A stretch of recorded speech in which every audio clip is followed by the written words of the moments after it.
Thanks for tuning in to another one of my videos. If you're new to my channel is about traveling, elevating your travel, using points and miles to make your travel go further and have a more luxury travel experience. And by using points and miles, you're spending less money. Today's video is my long-awaited 2022 travel itinerary. Well, hopefully my 2022 travel itinerary. I have thought about this. I did another video where I decided that I'm not gonna go for gold medallion status with Delta this year. I'm gonna stay at silver, but I'm trying to get it so that I'm almost to gold medallion status so that my miles roll over to next year, and I'm setting myself up to kind of keep silver medallion status for the next couple of years.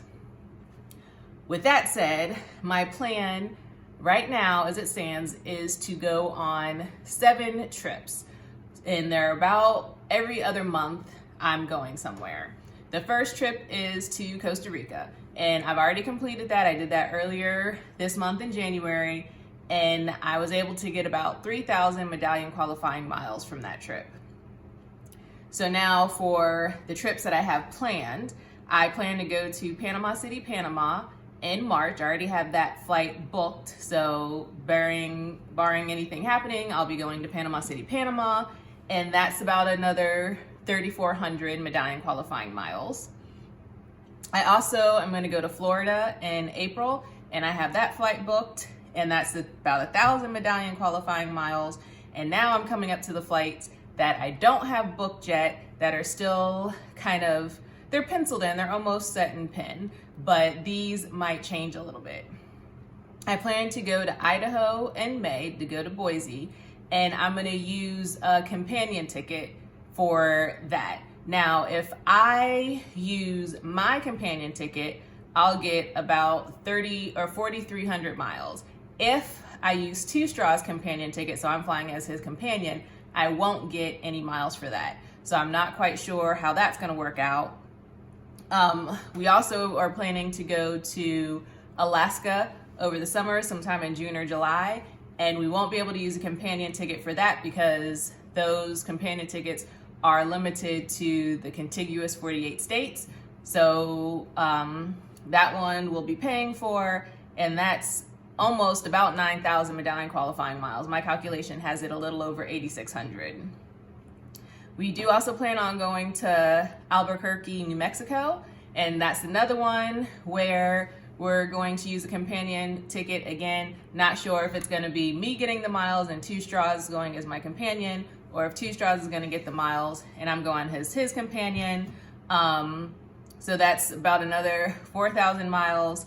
And in November, we're planning to go, not quite sure exactly where yet, but it's probably some island in the Caribbean, either St. Lucia, Turks and Caicos, Aruba, something like that. So I'm estimating about 2,000, a little over 2,000 miles, maybe 3,000 depending on what island we go to. Now, with all of those calculations, I'm going to be very close to gold medallion status. Again, remember, I'm not trying to get gold medallion status. I'm trying to get super close without going over, almost like The Price is Right. You want to get there without going over. And so my calculations would give me another 20,000 miles.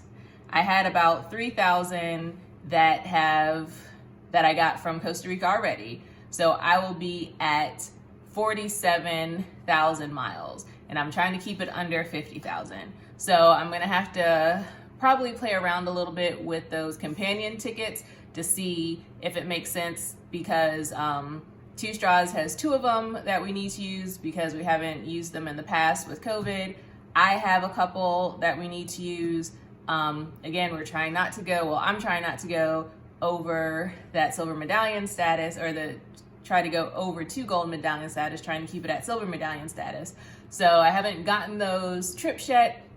We'll see how that works out. I'll keep you guys updated throughout the year, but those are my plans. With that, I'll be able to add in 2 new states that we haven't gone to with our quest to see 50 states before 50, and get 3 international trips in. So I think it's an ambitious goal for someone who still works full-time and does everyday stuff. To go on a trip every other month, I think is, especially as COVID is still kind of out there, it's a bit ambitious, but I think it's doable. So make sure you check in every so often. I'll keep you updated on where I'm going and what my point accumulation and miles accumulations look like. If you know where you're going for 2022 and you want to share your itinerary, comment below. If you have any suggestions for those last couple of trips where I said I want to go to an island in the Caribbean, if you have any suggestions of where I should go, comment below since I haven't booked that trip. As always, please make sure to subscribe if you haven't done so already. And thanks for watching. Bye.